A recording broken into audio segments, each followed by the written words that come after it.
What up, fiction fan? Welcome to Down to Read. My name is Stephen, and this video is my review of James Islington's fantasy novel, The Will of the Many. This book was written in 2023, published by Saga Press, and is book 1 in the Hierarchy series. Now, this book is very popular right now, and also, if I may say, has one of the most beautiful book covers going around. I mean, look at this thing. Mwah. The way I like to structure my video reviews is first going over a summary of the book, spoiler-free, and then really hitting on the things I liked and the things that weren't for me about the book, and finally we'll give it a 5-star rating. Now, if it achieves the 5-star banger status, we'll do a 5-star bonus wrap-up. This book takes place in a world that suffered a cataclysmic event, which has wiped out previous societies and people. Now, hundreds of years later, the Cantonese Republic, which is similar in style and architecture and structure to the Roman Empire, is the most powerful state and has conquered really all of the societies in this world. The reason the Cantonese Republic are so powerful is they wield these powerful artifacts and ancient weapons from pre-cataclysm times. The Cantonese have a strict class system, the hierarchy, which uses this ancient technology to force the lower members of society to cede their will or their soul, their energy to the higher classes of society, which makes the people in the higher classes exponentially stronger. They're also able to imbue objects with will, which gives these objects some magical properties. So you can see why they've been so successful conquering the world. There are 3 branches of the hierarchy. We have the military, governance, and religion. Our protagonist, Viz Telemus, comes from one of these conquered societies. In fact, he comes from a royal family from one of these conquered societies. So he's now trying to hide his identity. He's in exile, and when we find him in the story, he's living in an orphanage. As he's now living as part of the Cantonese Republic, he will soon come to age where he has to cede his will to the classes above him. However, as Viz has seen firsthand what people using will can do to other societies, including to his home nation, he is strongly against the use of will and being any part of this hierarchy system. However, there aren't a lot of options available to him to avoid ceding will, until one day a member of the military and a higher class comes to the orphanage and wants to adopt Viz for his own reasons. This opens up an avenue for Viz to attend the prestigious Cantonese Academy, whereas if he does well, he can forge his own future and potentially avoid the need to cede will. Now, of course, the Cantonese Academy has its own class system, its own politics that Viz has to navigate. He's really a little bit out of the frying pan into the fire with this one.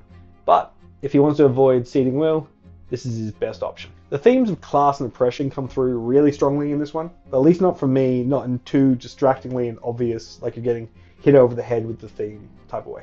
Now let's chat about Viz. This book is written from the first person perspective of Viz, so we see how much thought he has to put into every decision he makes to try and avoid revealing his true identity, and also to position himself and find himself in a better position in society to try and further his goals. Due to Viz's hidden identity and his background, but also the general cutthroat nature of the hierarchy, Viz is often in danger. Through these encounters with danger, we see how smart Viz is, and also just how physically strong he is. I can see how some people might think Viz is a wee bit too perfect, though Islington does try to give some rationale and reasoning for why Viz is so perfect and so great at everything through the strict and arduous training that he was put through while he was part of the royal family from the nation that's now been conquered. Though you aren't really given too much time to think about how perfect Viz is, because the pacing of this book is blistering. You're often moving from significant event to key interaction, and every single chapter seems to be key to the story progressing, and has its own exciting, tense moments. In fact, we do get some reprieve with Viz chilling with a friend in his homeroom at the academy. It feels like a nice rest. The academy setting. Although it is definitely a bit of a trope, I love the competitive setting of a school and the politics that come with it and the cutthroat nature of everyone trying to step on each other's throats to get ahead. Just love the academy type setting. The magic system. Will is a fairly unique system. I love the ability to be able to imbue objects, and also the fact that it comes from this ancient civilization that we don't know too much about, so it's quite mysterious. And there's also the class aspect of it, of people seeing their will, so the classes above are exponentially stronger and have the strength of 1,000 men or more as you go further up the class pyramid. The characters. I don't really concentrate on Viz in this video because I try to keep these reviews fairly tight. However, the cast of characters are great. The depth of some of the characters may not always be there because they're not given the page time, I guess, for lack of a better way to say it, to fully flesh out. However, there was never a part in the book where I thought, oh, we're reading about these characters or Viz's interaction with these characters now. Ugh, I hate these guys. I mean, there's people I hated, but because I was meant to hate them. The twists.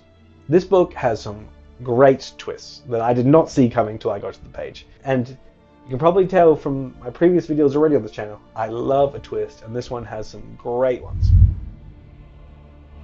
Maybe Viz's background is a little bit too much of a trope and a bit cliche, and yeah, he's probably a bit too perfect and great at some things, but to be honest, I didn't even mind that too much.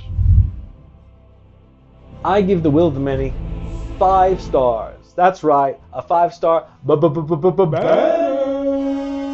which means it's time for a 5-star bonus book wrap-up.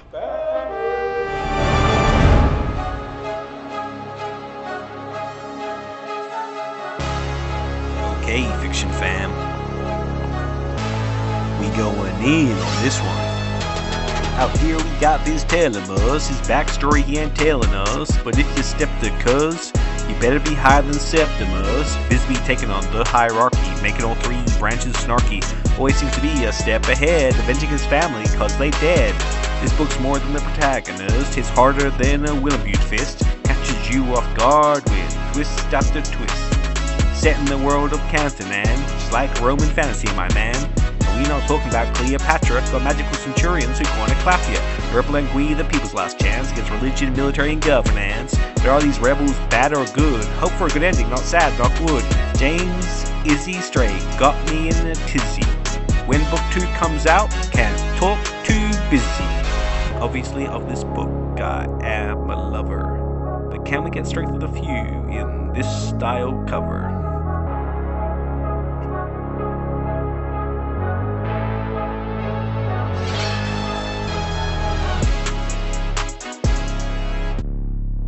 Thanks for watching. Zhoosh. That's my boy right there.